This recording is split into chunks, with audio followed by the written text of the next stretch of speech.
منتج حلو ما بيتباعش علشان ما اتسوقش صح. اي منتج ما بيتباعش مش متسوق، مش متسوق. دي كلمة أنا تعبت جدا في إن أنا بقعد أشرحها كتير جدا. التسويق ده بند مهم جدا جدا جدا لأي منتج في الدنيا. إن شاء الله تكون هتسوق هتسوق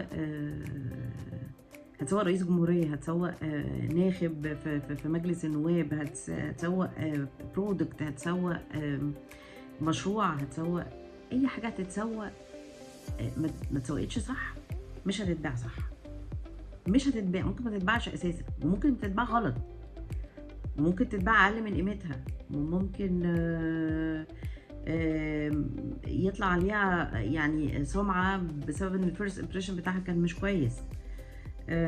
ممكن ما تتعرفش اساسا عشان التسويق مش مظبوط.